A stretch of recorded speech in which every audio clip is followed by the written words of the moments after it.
এখন বলে ফিল্মে শিল্পী মুখ জায়গায় বাসা ভাড়া দিতে চায় না, আমরা জীবজন্তু, মানে এটাই হয়ে গেছে এখন।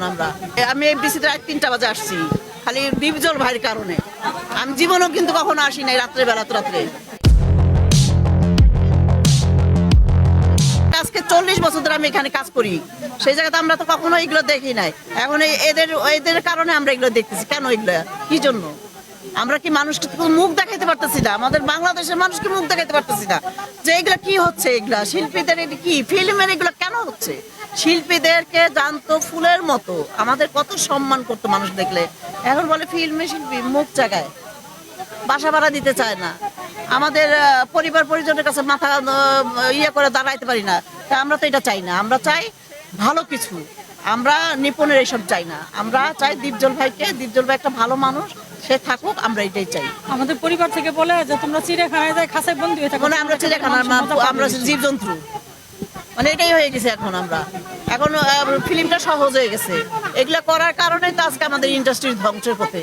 আর ডিপজল ভাই একজন, সে তো আজকের প্রডিউসার না, সেই আজকে থেকে 40 বছর 45 বছর আগের থেকে তারা ইন্ডাস্ট্রিতে, তাদের হল আছে, তাদের ইন্ডাস্ট্রি আছে, তাদের ছবি বানাইলে এরকম ডিপজল ভাই থাকলে অন্তত না হইলে তো 10টা ছবি বানাবে। আমাদের সহযোগিতা এমনি করে মানুষে, সে এমনিই মানুষে করে, আরো থাকলে তো সে আমাদের জন্য আরো করবে। যেটা আমাদের জন্য উদ্যোগ নিতেছিল সেই জিনিসটা তো নিপুণ ক্ষতি করে দিতেছে আমাদেরকে। কেন এটা? তুমি কি সহ্য হচ্ছে না তোমাকে? আমরা ভালো জানি, ভালো থাকো, এগুলো নিয়ে বেশি নাড়াচাড়া করা ঠিক না। আমরা চাই না, আমরা নিপুণকে চাই না, আমরা ডিপজল ভাইকে চাই। ডিপজল ভাইয়ের সাথে আমরা আছি, থাকবো। কি ধরনের পদক্ষেপ নেবেন আসলে? এখন আমরা যদি এগুলা যদি সে না বন্ধ করে, আমরা হয়তো আমরা এইভাবে মিছিল মিটিং করবো, আমরা প্রধানমন্ত্রীর কাছেও আমরা এটাকে ইয়া করার চেষ্টা করবো।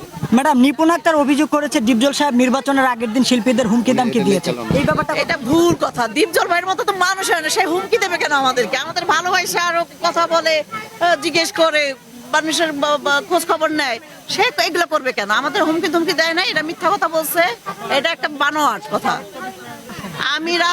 আমি রাত্রে বেলা ছিলাম, আমি এফডিসিতে রাত 3টা বাজে আসছি খালি ডিপজল ভাইয়ের কারণে।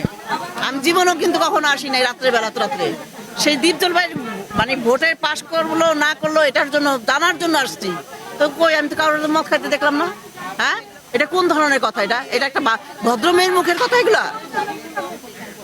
সেটা কি করে বলে? তা তো এটা বলাই উচিত না। সে কি করে দেখছে? সে কি ছিল? তার ফুটেজ তো দেখলাম যে 1 নম্বর মেকআপ রুমে সে আটকায় বসে রয়েছে, তারা তালা দিয়ে থিয়ে গেছে, সে ওখানে রয়েছে। কালকে ইউটিউবে দেখলাম এটা। তার উদ্দেশ্যটা কি মনে হয় আপনার? আমি নিপুণের উদ্দেশ্য কি আমি জানি না, কিন্তু নিপুণ যেগুলো করতেছে সেগুলো ঠিক করতেছে না। নিপুণকে বলবো, তুমি ভালো মানুষ, তুমি শিক্ষিত মানুষ, তুমি ভালো মেয়ে, তোমার সাথে আমাদের ভালো রিলেশন থাকুক, এটাই চাই। আপু, তুমি এগুলো কইরো না, তুমি যেগুলো করতেছো সেগুলো বন্ধ করো, আমাদের সাথে মিলেমিশে থাকো, এটাই চাইবো আমরা। ধন্যবাদ।